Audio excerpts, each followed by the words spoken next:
Thank you so much for watching this video. I really do appreciate it. Just a reminder that my third book, How to Go and Stay Vegan, is now available to pre-order. So if you're not yet vegan, but you want to make the change, well, this book is perfect for you because it breaks that change down, simplifies it right down, and will make it easier and more straightforward for you. Maybe you're a vegan, but you have a non-vegan friend, family member, loved one, someone who has expressed an interest in going vegan. Maybe someone who is doing veganuary or needs a friendly push in that direction. Well, this book is the perfect Christmas gift or veganuary present for that person. And maybe you're a vegan. Well, this book is not just about how to go vegan.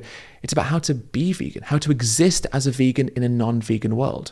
So I discuss some of those emotional complexities, and I discuss how we can overcome them so that we can better exist as vegans. Fundamentally, this book is not just about making going vegan easier. It's about making being vegan easier. So if that sounds like something you'd be interested in, well, you can pre-order the book by going to the description where I have links to do so, or you can scan the QR code now. And if you do pre-order, well, thank you so much. Pre-ordering makes such a huge difference, and I really do appreciate it. Also, you can now find me over on Substack, where I'm posting weekly articles, and you can sign up to become a free member, or you can sign up and support my work by becoming a paid member, through which you'll also gain access to all of the articles that I post over on Substack. All right, thank you so much for listening, and I really hope that you enjoy this video. Hello, everyone, and welcome to this episode of the Disclosure Podcast. On today's episode, I am delighted to be joined by Clare Carlile. Clare Carlile is a journalist who focuses on environmental and social issues. She is currently an investigative reporter for the award-winning environmental news outlet DeSmog. Clare has a BA in English Literature and Languages from the University of Oxford, and before her work at DeSmog, she was co-editor at the Ethical Consumer magazine, where she specialised in migrant workers' rights. Clare's current work at DeSmog often focuses on agribusiness and food politics, which is what we're going to be talking about today, and Clare's investigations have been covered by media outlets including The Guardian, The Financial Times, and Politico. So Clare, thank you so much for joining me on today's podcast. I would love to start with looking at the EAT-Lancet report, and more importantly, the conversation around the EAT-Lancet report. So I'm wondering if you could maybe talk a little bit about the report and about your investigation into Red Flag and who Red Flag are. Yeah, definitely. So I guess for anyone who doesn't know of the EAT-Lancet report, basically back, 5 or so years ago now, in 2019, a group of academics put out this report. And at the time it was really groundbreaking. It was the first time anyone had tried to look at how to feed the world sustainably with an increasing population and kind of what impact that could also have on health and life expectancies. So it was this massive piece of work. It took several years. I think it was 37 academics from lots of different disciplines. When it came out, there was this crazy backlash online, a huge culture war around it. Which I think really took people aback. And it focused on one kind of specific recommendation, which was cutting meat consumption. So the report said that particularly in kind of high income countries, people should be transitioning to more beans and pulses, still some meat, some fish, but a big cut in particularly red meat consumption and sugar consumption as well.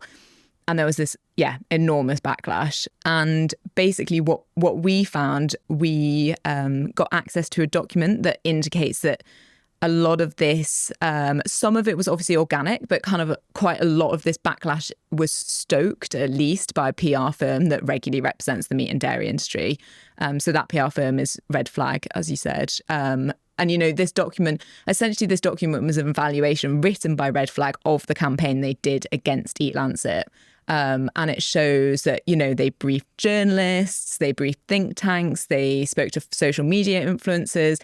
They tried to frame what was peer-reviewed research as kind of radical, out of touch, hypocritical. Those were their key catchphrases. And they were really, really successful. This evaluation is actually them kind of boasting about the success of their campaign against the report. Part of what they did was, in my view, was really distract from the science. Yeah. One of the the main kind of messages that they were trying to get across was around this woman called Gunhild Storderland. So she is the founder of EAT, which is an environmental organisation, and EAT had funded some of the research and had initiated the process, but the research was done by academics. It wasn't done by this woman, Gunhild Storderland. But they seeded, I mean, I think it was over 100 articles that in the end focused on Gunhild Storderland. You know, the fact that she flew in a private jet, the fact that her husband was pictured eating burgers, and they used this to suggest that the research as a whole was kind of hypocritical. So just, yeah, totally distracted from the research itself. It's interesting, isn't it? I think what you've hit on is something really important, which is often when there is this sort of obfuscating of the truth, it's more about trying to tarnish those who are presenting a message as being hypocrites. And the environmental movement faces this all the time. And within animal rights and veganism, you know, we face this as well, which is this sort of accusation that if you do anything that has an impact negatively towards the cause that you're representing, that therefore sort of delegitimizes all of your messaging and all of your arguments. You know, and I get this as a vegan where people go, oh, well, you know, but what about animals who were killed in this situation? Or what would you do in this hypothetical scenario? And then they kind of use that basis to say, well, all of your arguments are therefore unjustified. And what's interesting about the EAT-Lancet thing is, you know, even within the report, they sort of had said, if I'm not mistaken, that, you know, plant-based diets are an option, but for the actual sort of dietary health, you know, diet that they were presenting, it wasn't a necessity from their, you know, academic research. They were saying plant-based diets are an option, but also we were more focused on reducing consumption rather than, say, eliminating it. But even though they're not necessarily saying eliminate it, they're still getting pushback. And it's strange because it's not that they're anti-meat necessarily. They're just saying that we're eating too much of it. Now, I might personally believe that they should say, let's not eat any of it. But from their academic perspective, they're saying, let's eat less of it. But that's still enough to cause a massive uproar. Yeah, totally. Yeah, and I think it was interesting. Like, I spoke to a lot of academics who were saying, like, this was really at the starting point of meat becoming quite a culture war. So, yeah, I think it was this shifting point. And, you know, not in any way to suggest that Red Flag was directly behind this, but because there was this massive culture war online, I mean, it had like really high costs for the researchers themselves. Like, they started getting really badly attacked online. You know, I spoke to a researcher who said, like, he was struggling to do any research. He was struggling to put papers out. He feels like his career is still being impacted. They were withdrawing from media interviews where they were supposed to be speaking about the EAT-Lancet report. Some of them kind of stopped using social media altogether. Like, it was really serious stuff. And it wasn't necessarily that Red Flag, it wasn't directly behind that. There's no evidence to suggest that it was. But, you know, it was stoking this culture war, which is making a very hostile environment for scientists to put out, papers on things like meat and dairy reductions. It's like sort of a right-wing cancel culture in some ways. It's trying to silence academics and journalists often, but, you know, scientists and their work. So Red Flag, they're a PR firm. Yeah. And were they sort of hired, let's say, or what was their relationship to Animal Ag? Why did they sort of come on board and decide to try and tarnish the findings of the report? Yeah, that's a really good question. So we don't know who funded the work. I mean, it presumably will have had a funder, but everything in the document points towards the fact that they did it either on behalf of or at least in partnership with a group called the Animal Agriculture Alliance, which is, a meat and dairy lobby group. And they were formed, a while ago they say to counter kind of emerging threats for the industry. And when you look at that, it's fighting against everything from kind of meat-free Mondays through to, you know, animal rights activism. Yeah. Through to the EAT-Lancet report. And we saw some minutes of their meetings that said, you know, both Red Flag and the AAA were preparing for this report before it was even published. So they hadn't even seen the findings. They just heard that there was a report which, you know, was negative about the meat industry.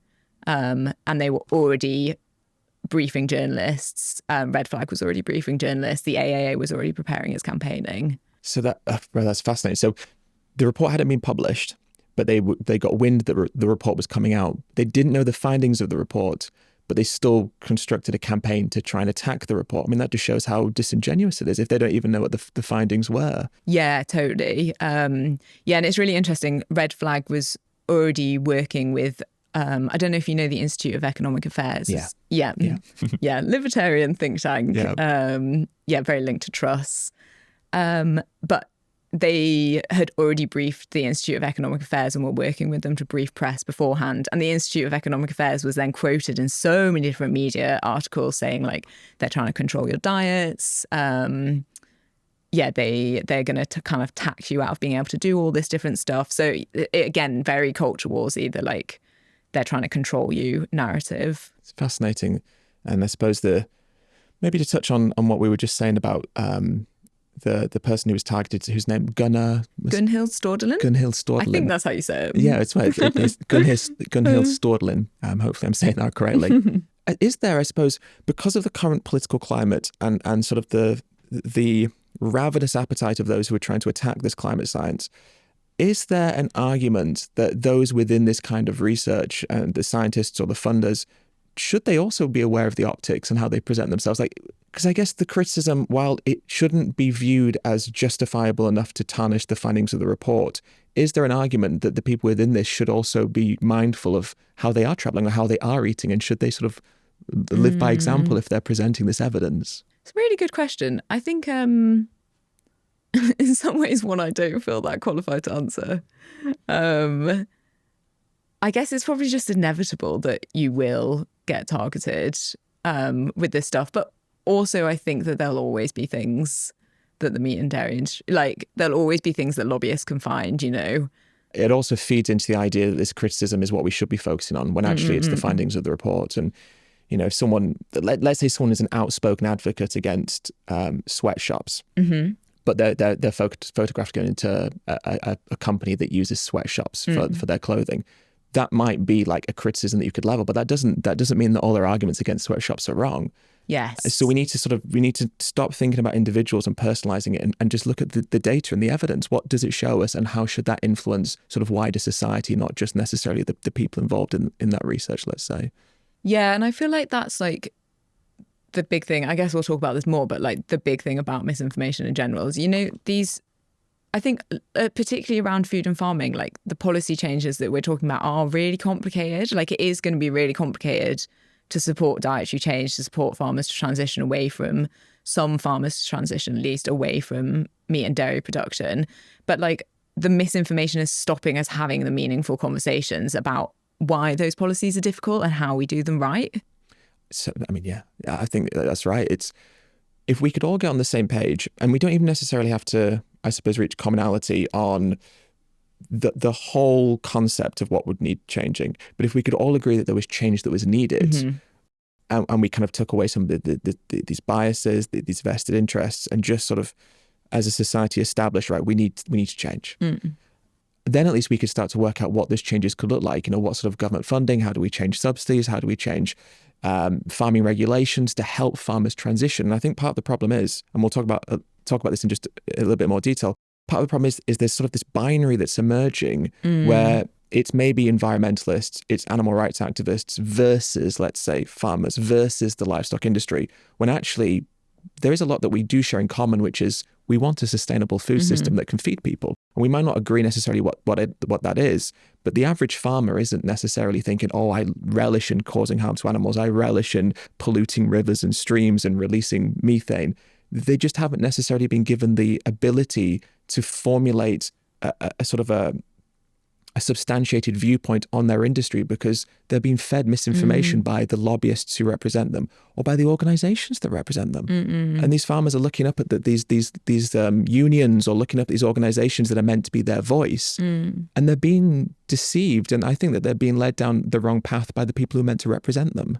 You know, I also think a lot of farmers are very aware, you know, and they're not deceived. Like, obviously, there are farmers, as there are with the general population, who don't trust the climate science, or, you know, are very opposed to the notion of meat and dairy reduction, even though the science points towards that as a necessity, of course. But I also think that there are lots of farmers who are willing to change, but their voices aren't being heard. Like, right. I think people, you know, in my view, it's, you know, more certainly as much, if not more, that people are kind of weaponizing the group within farming as is within the general population that is opposed to this, and they're using that as kind of, in order to make quite populist arguments that make this too divisive to tackle. I absolutely love what you've just said there. I think that's so true, which is there are voices that are unheard and there are viewpoints that are not presented, perhaps because they're not sensationalist or they're not radical or they're not necessarily going to feed into sort of the clickbait that sort of dominates so much of our media landscape and information landscape. And there are huge numbers, I would sincerely imagine, of farmers who would be open-minded, who are rational, who are interested in what needs to happen, but are not being given access to the ability, let's say, or the support perhaps. We'll talk about sort of politics and populism in just a moment, but before we do, let's just thinking about the Lancet report and about red flag. One of the things that's interesting about your investigation is it shows how the animal farming sector will use different tactics to try and spread doubt about the science and to discredit scientific literature. And I think sort of generally speaking, as a sort of society now, we are somewhat aware, maybe not as much as we need to be, but we are aware, at least I think, that other industries like the tobacco industry or the fossil fuels industry will use a range of tactics to discredit science. Do you think that there is as much awareness around how the animal farming sector uses the same tactics? Yeah, it's a really good question. No, I don't.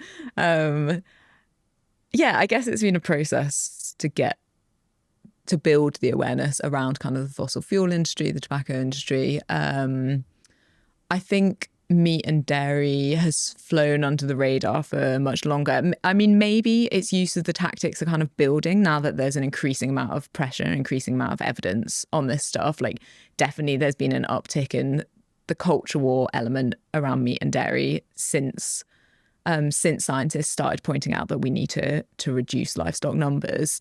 But yeah, I think it's really under-recognized. And when you look at their tactics, I mean, they are totally parallel. Like, in the US, the meat and dairy industry has given free educational resources to schools. In Southeast Asia, they're working with TikTokers to try and build the dairy market there.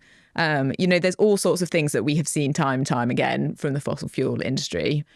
But yeah, I think at the moment it's really under-recognized. I think part of the reason for this as well is, like, I guess it took a long time for the education around why fossil fuels are a problem to get into the general kind of public sphere in order for people to be able to recognize these dodgy tactics or recognize the misinformation, whatever. I think like there still is much less understanding of the role that meat and dairy plays, and therefore we're much less well equipped to kind of spot that seems like really dodgy science, that seems really misleading, that's only part of the picture. That's interesting. I feel the same. I feel like even within the environmental movement, people who are more savvy to some of the tactics, I still find that there is not as much awareness around how the meat and dairy and egg industries are using these tactics and obfuscating the truth and sort of being very disingenuous in terms of how they're sort of presenting their own industry. And I wonder if from like a consumer perspective, if because we have a lot more of a tie to the food we consume, people are obviously opinionated when it comes to fossil fuels, and we do have sort of political leanings one way or the other that might inform our views on them. But I think with food, what's quite interesting is it's so deeply intertwined with our identities. It's to do with culture and society, and it's to do with our families and festivities like Christmas and Easter or whatever it may be. That food sort of represents something that in our lives has a slightly higher value to us personally than, let's say, maybe some of these other things. My view is that maybe makes us more receptive to misinformation because it feeds maybe into sort of confirmation bias.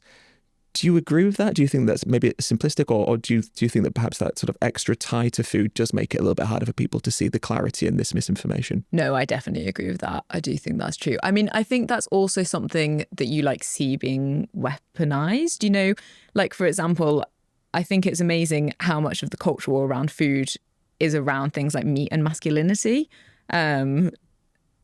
which I guess like speaks a lot to kind of how culturally important or like how loaded it is. I mean, I think the fossil fuel industry definitely did that as well. Like, they've done so much around kind of saying, you know, if you cut fossil fuels, people will be cold. You know, we won't have energy security, it will risk all those things. I think like those narratives have been picked up and run with by the food industry as well. So there's like so much fear mongering around kind of food security, whether people have enough to meet. Like you see things when people are lobbying and they're saying, if you introduce this policy, people are going to starve, you know, and it won't be based on science, because clearly climate change and biodiversity loss are the biggest threats to food production. But I think you're right in the sense that like it's very culturally and emotionally loaded, and it makes that sort of fear mongering very easy. Yeah, and I suppose also those messages are easier to communicate. And if you're, you know, an average person who spends most of their days working hard to get enough money just to be able to afford to live and to feed their kids and everything, it means that you don't necessarily have the time or, pardon the pun, the appetite to be spending, you know, time reading scientific literature and coming to terms with the nuances of these discussions. And so often what I perceive probably happens is that people find themselves being presented with sort of simplistic messaging, and everyone can remember things like net zero will bankrupt the country, and plant-based diets will cause mass starvation. These are sort of sensationalist, emotive statements which we can kind of grasp what they mean. But if we then start talking about net zero more complicated, or transitions to plant-based food systems in ways that is more scientifically sound but is inherently more complicated, it's hard to simplify those messages down because they're not necessarily simple. And how do we've got to communicate complex ideas and complex policy changes, but in a way that is simple and cuts through all this misinformation and noise. It's really hard. Yeah, definitely. Yeah, I feel like that's often one of the biggest problems is like the misinformation is much easier to understand than the reason why it's wrong. Yes, exactly. There's that idea that it takes so much more energy to refute, you know, misinformation than it does to create it, which is so true, isn't it? Let's talk a little bit more about misinformation, and something that I've become extremely interested in, sadly so, but extremely interested in, is sort of the rise of populist far-right politics, and in particular to this conversation, how it relates to food and farming narratives and conspiracy theories. And I think what's really scary about the modern times that we live in is that conspiracy theories are not necessarily even that fringe anymore. And I think food and farming is one of those examples where conspiracy theories are quite mainstream. And when you spoke earlier about the idea that food is being used as a means to control us, the idea that we'll all be forced to eat bugs, which as a vegan, I still don't think is good. We'll all be forced to eat bugs. And in the UK, and indeed across the EU and other places, there has been sort of this sort of process where these conspiracy theories are actually becoming intertwined in more mainstream politics. And I think a great example in the UK is Nigel Farage and a campaign group called No Farmers, No Food. I'm wondering if you could maybe speak a little bit about Nigel, that organisation, and maybe more about these conspiracy theories. What are these theories, and what impact do they have? Yeah, it's a really good question. I've also become, totally darkly fascinated by this. Too much time in conspiracy theory. Yeah, absolutely. Yeah. So Nigel Farage, I think probably what you're talking about is we found that in March at a farming protest, Nigel Farage kind of went on stage and said that Labour had, this is his words, a sinister agenda to acquire lots of land because they're planning for another 5 million people to come into the country. And what he was referring to was this conspiracy theory. It's been around in Europe for a while and it seems to be gaining traction in the UK. This theory that kind of plans to change or transition agriculture to do with the government wanting to do a large-scale land grab so that they can house asylum seekers.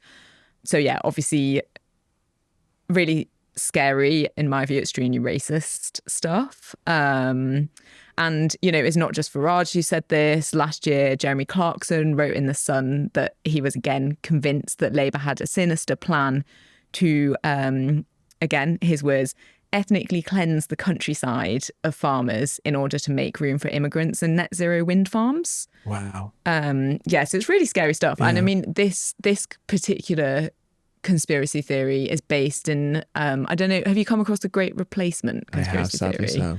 Yes. It has its foundations in kind of very anti-Semitic tropes. But it basically says that elites are trying to replace white people in the West with migrants or asylum seekers.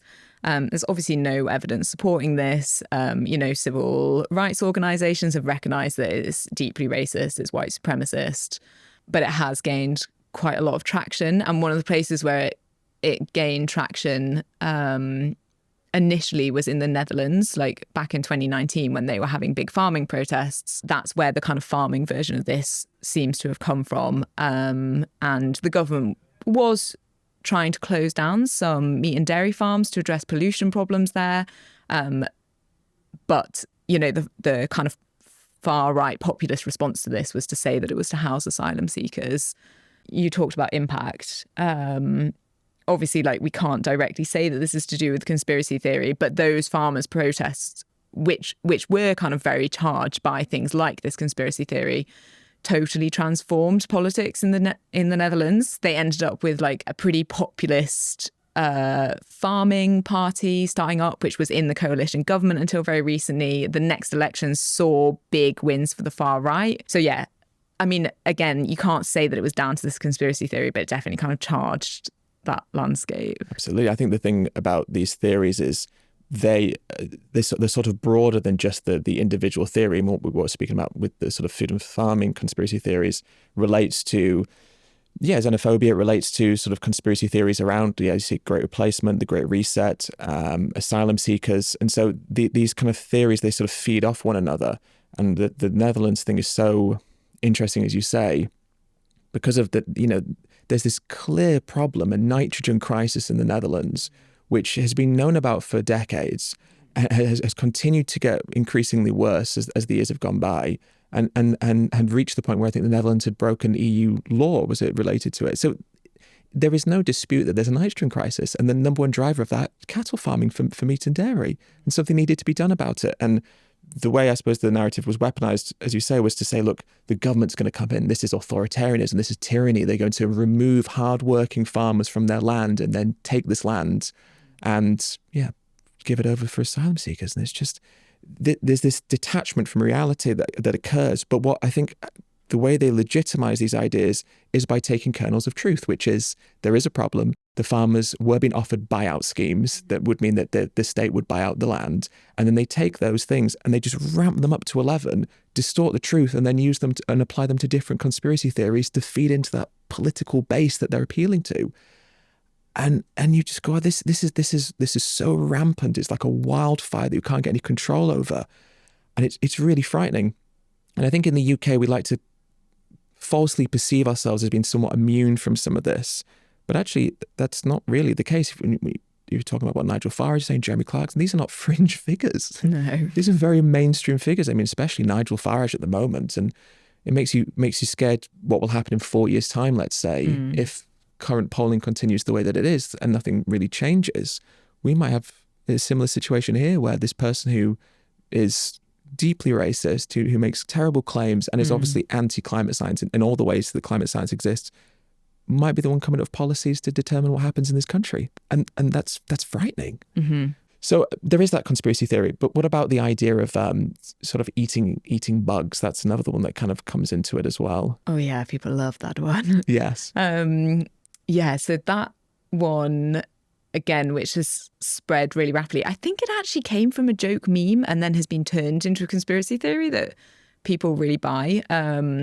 But essentially, it's the idea that the World Economic Forum and the UN and Bill Gates and other kind of powerful figures are using climate policies in order to control the food system and force everyone to eat bugs. Right. And meat will only be available to the rich. But it's kind of wild. Like, it really has taken hold in some places. We did an investigation last year with lots of brilliant reporters across Europe, and in Italy found that one of the far right parties for the election was putting out billboards that use this conspiracy theories with massive pictures of the bugs saying that the EU was going to force you to eat bugs and things like this. I mean, it seems like totally bonkers, but it is being weaponized politically for sure. The bugs thing I find really fascinating again, I think there's a lot of xenophobia in there because bugs have been eaten around the world for centuries, you know, and for, you know, many people eating bugs is completely normal. And for me as an ethical vegan, I think there's a huge level of cognitive dissonance and hypocrisy when it comes to saying, oh, we want to eat these animals, not those animals. And, you know, we're scared of eating these animals. I mean, you know, it seems kind of funny to me to kind of view it through that lens.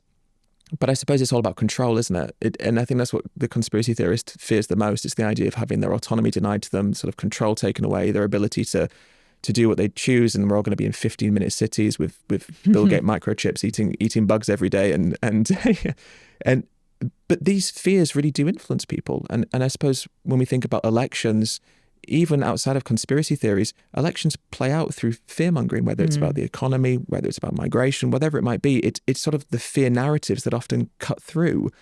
How do we sort of get through that? And how do we breach this sort of fear narrative and compel people to not be sort of swayed by that? I think in my view, like part of it is showing that there's kind of opportunities in transition. Like, I guess like the classic example would be like actually retrofitting homes, putting insulation in, you know, stuff like that is really good for people and could really benefit people's quality of life. And same, you know, meat and dairy reduction, the level of meat that we eat at the moment has such a high correlation with non-communicable diseases that it actually, you know, it has a lot of personal benefits as well. So I think part of it's highlighting that. But I also think like with the fear narrative, alongside the fear narrative, a lot of what conspiracy theories are trying to do is create the like us versus them, elites versus normal people, everything's top, you know, like it's all about that kind of like sense of division. And I think that part of the reason or part of the risk with climate transition is that if you don't do it right and you don't do a just transition, like the costs can be borne by normal people. They could potentially be borne by people like farmers. And I do think, I mean, if you look at the kind of level of chaos and uncertainty Labour seems to have brought around farming since it came in, like you can see that farmers are becoming more and more resentful. Yeah. And that is a breeding ground for conspiracy theories. Like, I think we need to be really careful how we do transition, as well as making it seem like a positive thing, so we don't lay the groundwork for populist and far-right characters to just swoop in and make the most of it. That's right. I mean, they're opportunistic vultures. You've got to try and sort of keep them at bay, I think. And you touched on a really great point, which was how do we sort of spread the costs out so that it's not impacting consumers? And I think the idea of like a meat tax has always kind of made me feel a little uncomfortable because it's essentially making the consumer pay for something. And I think what is a strong message to communicate is, you know, in the UK at least, the NHS we know is struggling, you know, perpetually underfunded, and yet we are squandering millions and millions of pounds, billions of pounds indeed, on preventable diseases, and a lot of those preventable diseases are linked to diet and lifestyle. And if we were to sort of champion more plant-forward diets, and we were to sort of inspire people to eat more healthy plants, and we were to give them more access to be able to do so, we could actually have a positive impact on the economy. And I think that sometimes these narratives are lost because maybe they're just viewed as too politically toxic. Is there an argument that I mean, Labour, it feels so weak and so like it's just lacking any grit and anything substantial, and they're putting themselves in this situation where they're alienating everyone across the political spectrum. They're appealing to people on the right who will never vote for them, and in doing so alienating the people on the left who actually won them the election, driving them away to the Greens or whoever it may be. And you're just thinking, why can't we just get some cohesive, strong narratives that are properly communicated to the public and actually address the needs of the public meaningfully? But do you think that these issues, are they too politically contentious? Is talking about diet and plant-forward thinking and veganism even, let's say, are these things just too politically toxic for people like Keir Starmer or whoever it is to actually meaningfully want to address? My honest answer is probably like yes at the moment. You know, they are really contentious. They've been made really contentious. So I think like going head first into strong things around, like, for example, a meat tax could be really politically difficult. But equally, like, I think there's so much that we can do in terms of, you know, for example, some of it I think is just about rebalancing the power. Like at the moment, McDonald's is, I think, the biggest advertiser in the UK. So, you know, if you had like more things in place around advertising for meat and dairy, which reflected the climate science, which reflected, you know, the move towards banning greenwashing, for example, that could have a really big impact. So I don't know. I think there's plenty that can be done, even if the headlong stuff around dietary change would be quite complicated with this landscape. Yeah, I think that's a great point. It's not just the political arena that needs to change. It's also sort of other aspects. And yeah, the Advertising Standards Agency in the UK needs to become stronger. It needs to have more strict guidelines, strict policies around the claims that are made, how they're substantiated. There's the kind of like these phrases that are inherently meaningless, but are employed by companies. Focused towards sustainable production, or moving in a sustainable direction, or championing a sustainable world. These kind of empty, meaningless greenwashing phrases, which I suppose sort of devalue sort of the environmental message by just making it nothing, right? Making it just so airy and like lacking substance. But as well as doing that, they're sort of driving the idea that these foods are part of a sustainable world, or these companies, more importantly, are working towards sustainable objectives, even though they're actually not. Yeah, so this was actually some really interesting research done by the campaign organisation Changing Markets Foundation, which we covered. But essentially, they looked at kind of how much the world's biggest meat and dairy companies were spending on advertising and how much they were spending on sustainability. And they're spending a lot more on advertising. So, you know, for example, the Brazilian meat giant JBS, the world's biggest meat company, they invested just like 0.03% of their revenues into climate measures in 2022.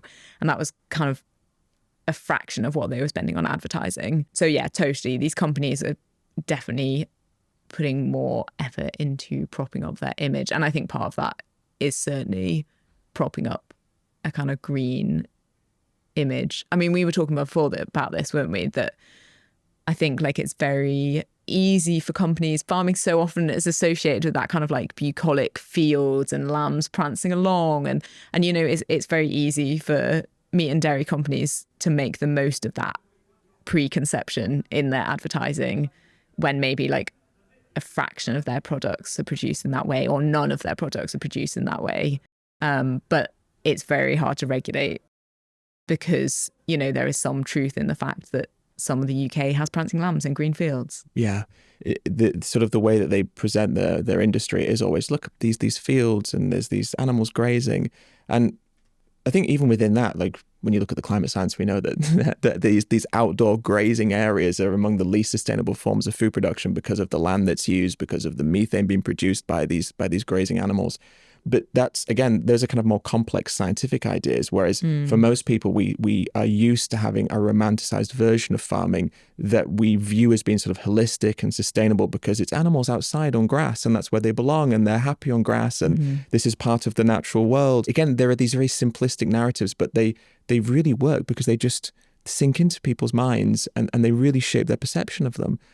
And so now, yeah, it's hardly surprising that this is the advertising that's thrust upon us, even though it isn't sustainable and I would say ethical, but it also doesn't represent the vast majority of the industry anyway. So that it's just complete false advertising in that sense. And I think also like part of the issue in my view is that we see farming and livestock farming as kind of one whole sector, whereas actually there's like lots of variation within it. And I think, you know, obviously there are kind of small scale farmers, there are farmers who are using livestock alongside food crops in a way that potentially is more sustainable, but they're a very, very small fraction. And there's the big kind of JBSs of the world who are massive polluters and they're all clubbed together and seen as one. I feel like in quite a lot of the lobbying, lobby groups for those kind of huge producers can use that fact that everyone sees farming as this kind of single sector. And make the most of the fact that they're representing the farmers, whereas actually they can be representing multi-million-pound multinationals, you know? I think what's interesting is there are discrepancies within animal farming. I mean, my my position is always, there might be more sustainable ways of doing it or more ethical ways of doing it, but that doesn't mean that they are the most sustainable or ethical ways of producing food when we don't have to use animals. But I also think there is a really interesting component to that, which is how these big lobby groups, PR firms, they sort of appropriate the language used by other types of farming, sustainable, but more recently sort of regenerative. And all of a sudden you hear JBS saying, we're pushing on with regenerative measures, and Burger King source this from there, and you go, this is completely meaningless. But again, these words do carry power, but these terms are just they're labels assigned to create an impression of something that isn't actually there. And regenerative is just another buzzword like grass-fed or organic or pasture-based or whatever the phrasing may be. It's just become another symbol of what I believe is just another form of greenwashing, really. It's just a nicer way of saying the same thing, which isn't true. Yeah, definitely. I'm fascinated by Eat Balanced because it has, I sadly believe, had a strong impact in the UK. And I'm wondering if you can maybe talk about the Eat Balanced campaign and also talk about sort of the relationship between Eat Balanced, those behind it, and sort of more mainstream government backing of those things. Not necessarily a backing of meat and dairy diets overtly, but just sort of a funding element that's been involved between governments and this campaign in the UK. Yeah, definitely. So, I mean, I imagine a lot of people have seen Let's Eat Balanced. But basically every January, an organisation called the Agriculture and Horticulture Development Board, or AHDB, which is easier to say. Yes. So the AHDB puts out this advertising campaign. It's specifically timed to coincide with Veganuary, and it's specifically aimed at maintaining meat and dairy levels in the UK, which obviously, flies in the face of climate science.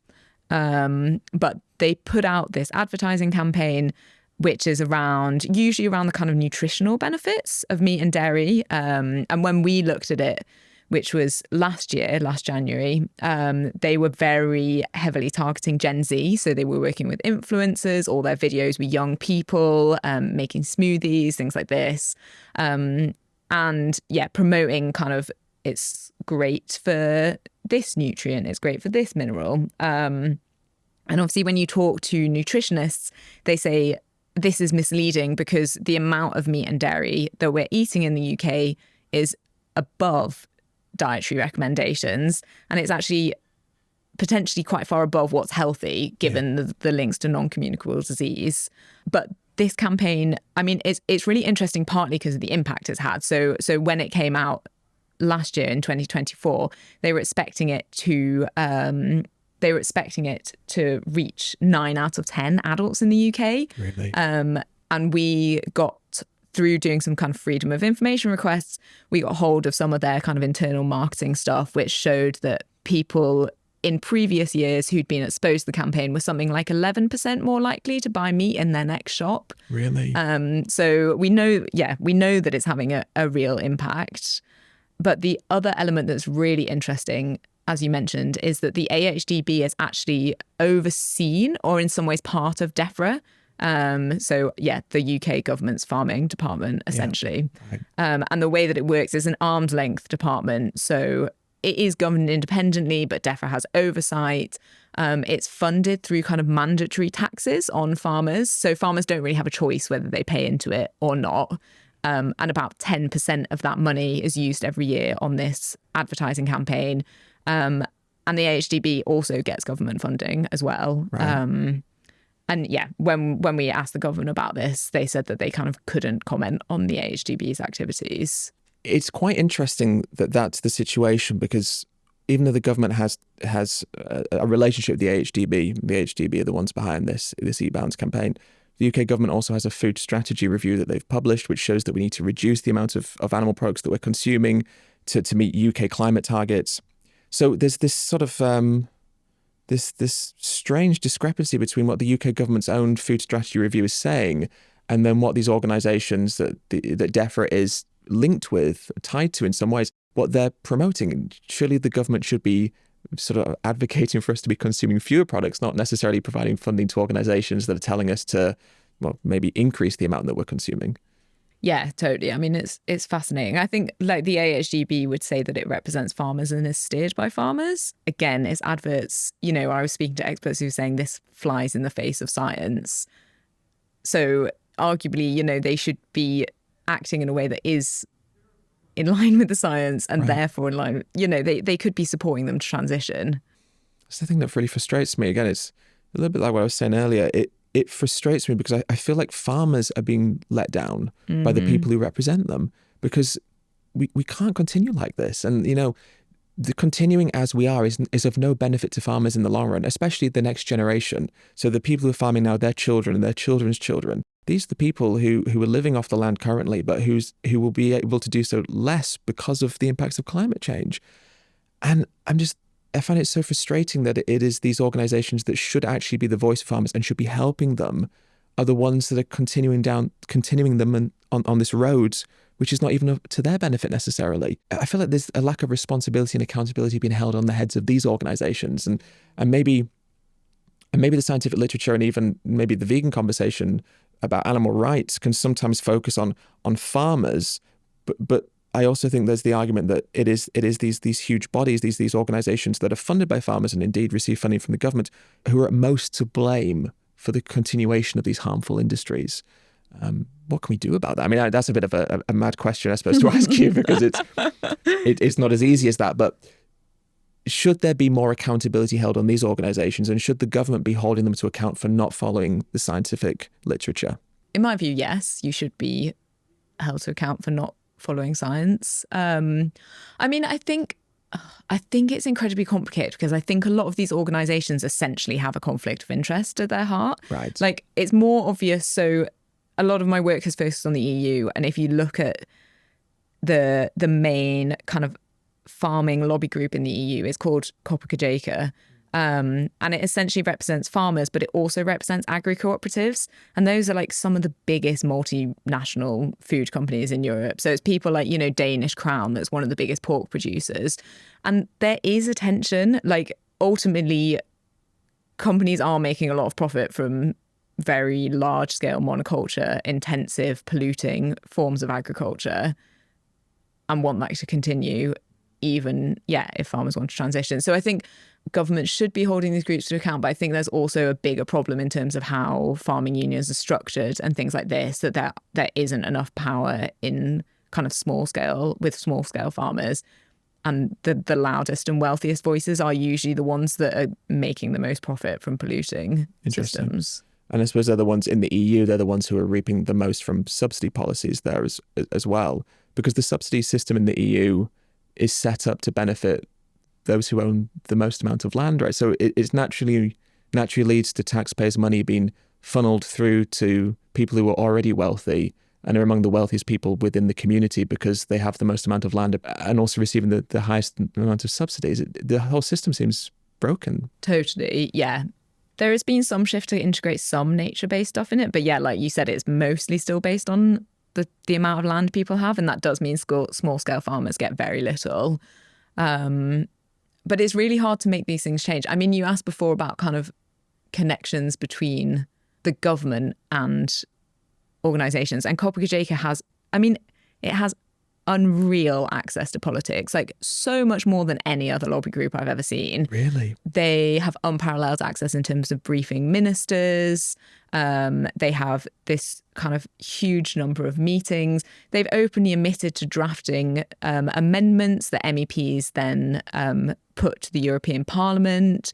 You know, they have an unbelievable amount of power, you know, even to the extent that, like, so this union, Kopacajeka, has members in all the different EU states, and lots of MEPs within countries have formal or informal links to these unions. So, for example, one of them has their office space paid for by one of these unions. One of these unions is partly led by the brother of an MEP. You know, there's all these kind of, these really deep political ties that, mean that it is so hard to shift things like the cap subsidy system that you were talking about. It's crazy. And there's also, I suppose, like a revolving door between politics and the private sector, and that also relates to the agricultural private sector. And obviously, we'll talk a bit more about the EU in just a moment, but in the US, under Biden, I think it was the Secretary of Agriculture was someone called Tom Vilsack, who was part of the dairy industry before then. So it's just this revolving door. And how can we expect the person in charge of agriculture in the US to be followed by the scientific literature and by what's reasonable and necessary if they have ties to one of the industries that needs changing and needs to be updated? It's kind of almost, it's just so, it feels so heavy sometimes to be like, wow, this is this huge behemoth that's in front of us, and there's no accountability because everyone's involved with one another in different ways and has relations either literally through bloodlines or just through ideologies and previous career paths. Yeah, I mean, I think the Vilsack example is amazing because he was also in government under Obama, and then he left government under Obama, went to a dairy lobby group, and then came back to government under Biden. So he did a double revolving door. Wow. Okay, wow. He's getting whiplash. Yeah. But then that also just shows, like, we speak about right-wing and populist right-wing politics, but there's been, it seems like a failure from the left, from left-wing politicians at least. Maybe calling Biden a left-wing politician is somewhat up for debate, but from centrist politicians and left-wing politicians to also meaningfully engage with this. We expect it from Farage, we expect it from Trump, we expect it from right-wing populists. Yeah, I mean, I do agree.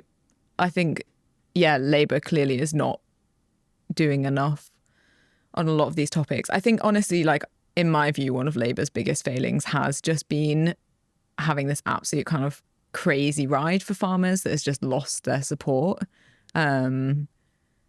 Yeah, I think when I've interviewed farmers, like, the level of anger and disappointment is kind of unreal. I think, whatever you think of things like the inheritance tax laws, they were politically incredibly unhelpful.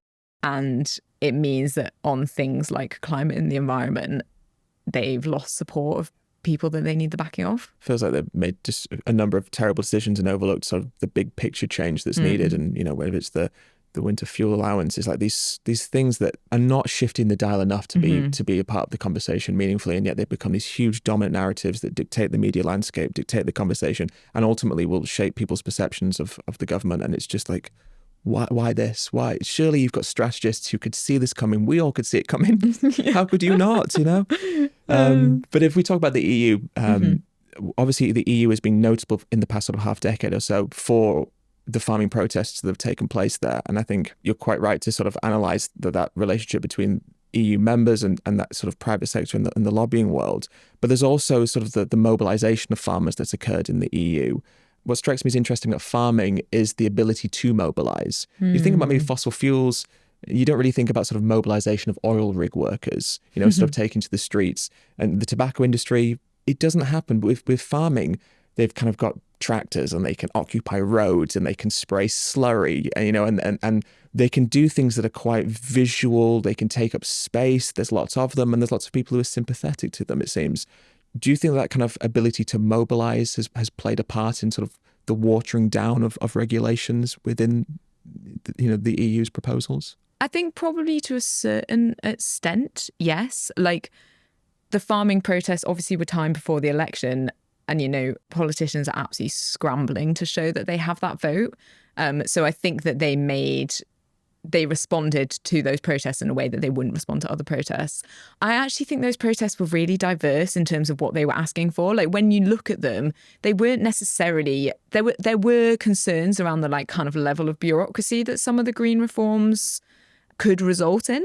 But a lot of the complaints were actually about other farming related issues, which weren't to do with the climate at all. But I think essentially a seed that had been planted around those green farming laws that made them an easy target for politicians who wanted to kind of seem on side with the farming sector. Like, the decision to roll back a lot of those laws. I mean, so what we're talking about, I guess, is the EU farm to fork policy, which was kind of this big package of reforms that the EU agreed. The Parliament actually signed it off, but it was in the process of being translated into law in order to get farming in line with net zero goals. And so many of these laws have been kind of dropped, backtracked on recently, and particularly in the run up to that election. But I think basically what had happened was, like, lobby groups had been seeding that for so long. And, we're not even talking about farming lobby groups. We're talking about like people like Bayer and Syngenta, massive pesticide firms that have an extremely vested interest in pesticides continuing to be sold. Yeah. So I think essentially, in my view, what happened was the farming protests were really impactful, but the messaging of them was actually much more mixed than the media represented. And then this seed had already been sown for politicians to just wipe out green laws in response. Interesting. That's really interesting. I suppose the protests provided sort of a good opportunity for, maybe infiltration is too much of a strong word, but an opportunistic sort of reaction from the right, from maybe conspiracy-minded individuals, from those with sort of more hidden divisive political agendas. They could kind of get involved in those protests and sort of play on those fears. And I wondered, were they kind of overrepresented then, because they're quite clickbaity, because they're quite sensationalist? Were they kind of overrepresented in the reporting around those farming protests? Yeah, I think so. Interesting. I mean, it's a tricky one, isn't it? Because I think there was a lot of strong reporting on the fact that the far right was trying to hijack these protests. Yeah. And, you know, far right parties in Germany kept showing up. Far right parties in the Netherlands kept showing up. You know, these politicians go and they pretend to be speaking for farmers. And part of what the media is doing is calling that out. But I do also think that there was definitely an overrepresentation of the like anti-climate sentiment that was there in some protests, but in a lot of countries wasn't the main concern. Interesting. I always think of Nigel Farage turning up at inheritance tax protests. Oh, this is terrible. And this is the man who spearheaded Brexit, which was so hugely impactful to farmers. Yeah. And it's shameless. You know, you completely screw over an industry by pushing misinformation around about Brexit that then impacts these farmers, and then you have the audacity to try and put on a Barber jacket and a flat cap and pretend you're a man of the people by being amongst these farmers. And it's just, it's kind of really shocking. But I suppose it does speak to the way they try and hijack political narratives or political moments to try and just kind of sow some seeds of doubt and kind of put this messaging into different bases and different demographics and see how it works within those ones as well. Do you think we'll see more of that? Yes, it does seem like food and farming is ripe for it. And I think that, well, the really interesting thing that I think we're seeing, which is quite new to like the far right, is the level to which it's coordinated at the moment. Like a lot of what we do at DeSmog is kind of tracing these networks and the influence, say, of Trump think tanks in the US, and the way that kind of people who are behind things like Project 2025 are bringing that ideas to Europe, collaborating with European partners in places like Hungary, seeding these things. So I think, you know, in the UK, we have potentially seen less of the conspiracy theories around food and farming and less of that divisiveness than in places like the Netherlands, potentially than in places like the US. But I think the level of coordination between the far right at the moment means that probably those ideas are just going to get propagated, particularly because they've been so successful. I mean, why wouldn't you replicate them? It's true, isn't it? And I guess in the UK and in the US, because we have like a sort of a first past the post electoral system, also places, sometimes it places more power in the hands of sort of countryside communities, or in the US, states that are very agricultural states, but from a population perspective have far fewer people within them, but still gain the same number of Senate seats, for example, or overrepresented in the Electoral College. And I suppose these kinds of systems naturally lend themselves towards supporting more rural communities in many ways. And I guess that kind of makes their desires or their appeals or their wants sometimes more attractive to those trying to gain votes. And if that is the case, is there a risk that if farmers continue to become radicalized, or more farmers continue to become radicalized and start to believe in these right-wing beliefs or these conspiracy theories, will that shift the Overton window further and further to the right? Because to win votes, you'll have to appeal to these people, but their views and demands are becoming more extreme. Yeah, I mean, I do feel like we're already seeing the Overton window shifting. I feel like this is, in my view, where a lot of kind of centre, right-wing, even left-wing parties have really failed, is that they're trying to replicate the same narratives as the kind of far-right parties who are taking votes away from them. You know, there's I don't know if you've heard this, but there's this kind of principle in voting that the original will always do better than the replica. Right. So like, even if you say like, oh, we're as strong on immigration as reform. Reform is then seen as the original. It will bolster them. It actually doesn't work. And I think there's an issue, there's a risk, which is probably what we're seeing in Europe, but there's a risk that around things like climate, parties do that as well, that they see the far right getting votes, they replicate their talking points, they try and say that they're kind of up there as, anti-net zero, whatever else. And in doing so, they just legitimize them. They don't actually win any voters back. Yeah, it's like we need that kind of, I don't want to say energy, but we need that kind of commitment to opposing ideals. We don't need centrist or left-wing parties trying to replicate the policies of the right. We need left-wing parties to have policies that oppose the right. We need them to have that sort of that binary so that people are given more choices and aren't going to feel like, why vote for the duplicate when we've got the original? Obviously, we've spoken a lot about some of the pushback. There's been a lot of pushback. We've spoken about some of the sort of the challenges that are faced and will continue to be faced probably for at least the near future. With that in mind, we've got a few minutes left. Maybe we try and end on something a little bit more positive. Are there things that can be done? Are there tactics or strategies that can be implemented? Essentially, is there anything that can be done to kind of cut through some of this pushback and to actually encourage these necessary changes to be brought about? Yeah, it's a great question. I always hate questions on solutions. Yeah, they're the hardest, aren't they? Yeah. They're so hard. Yeah.